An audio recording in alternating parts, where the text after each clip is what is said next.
प्यार के दुश्मन पर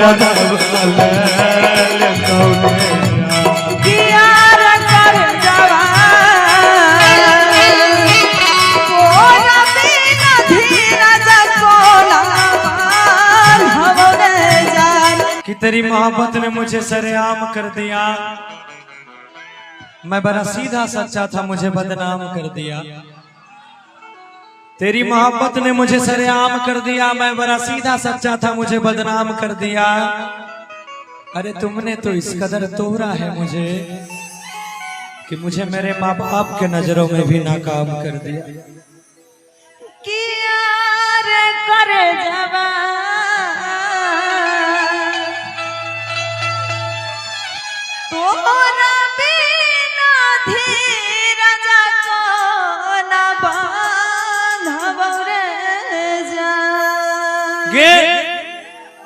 अब तो हम तोहर दुनिया छोड़ कर जाए छियो, लेकिन तोरा सा अंतिम इच्छा इतने टका हो पगली कि फोटो पहाड़ चढ़ाई के अरे रखली है घर में सजाई के। कि फोटो अरे हार चढ़ाई के रखली है घर में सजाई के। कि आगे पगली आइएगा भैया। इतने दिन के खातिर दुनिया में आइल रहोगे जा। कि आगे पगली इतने दिन के खातिर दुनिया में आइल रहोगे जा।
पगली तू कही छी ना कानते मोरा दिलवा कटतो कानते कटतो रतिया गए।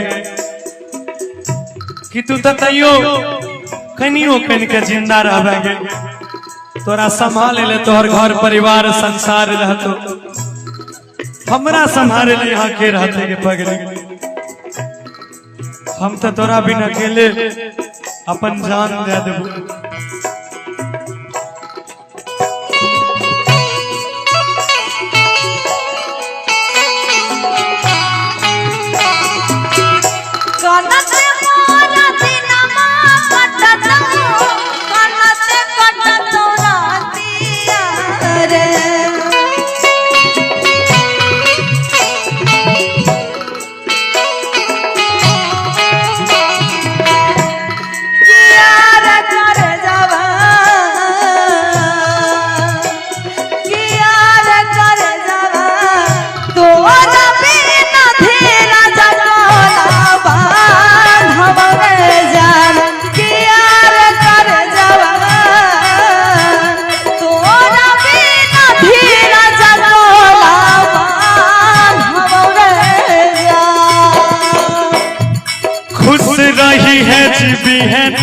गम में मिलबोगे अगला जन्म में।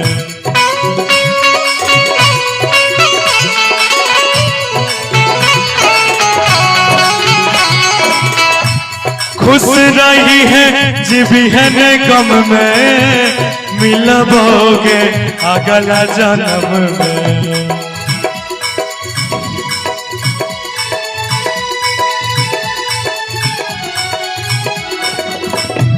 किया के पगली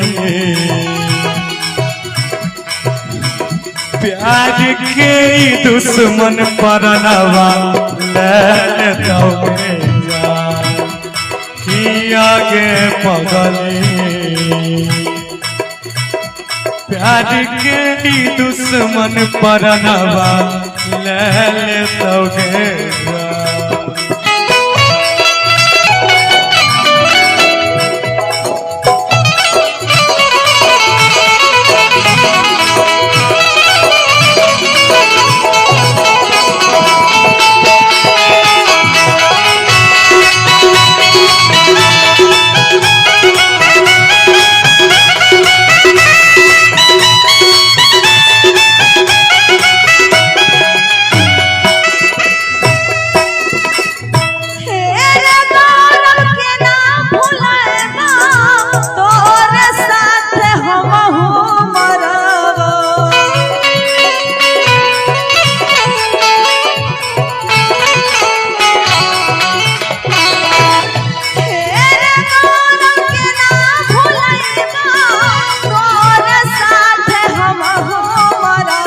भैया देखिए ये बोल रही है कि हे रे गौरव के ना भूले वो तोरे साथे हम मरबो।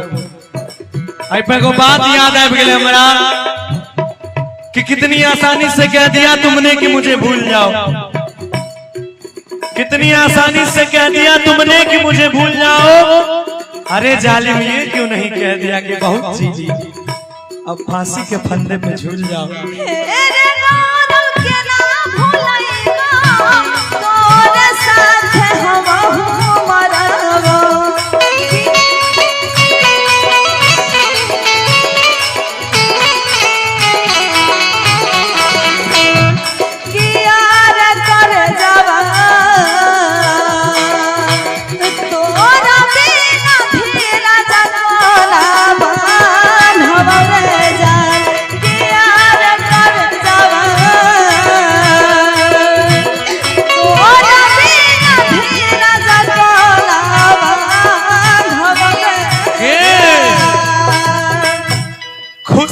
खत्म अनुसरवन दिल में नहीं है तोगे तरफ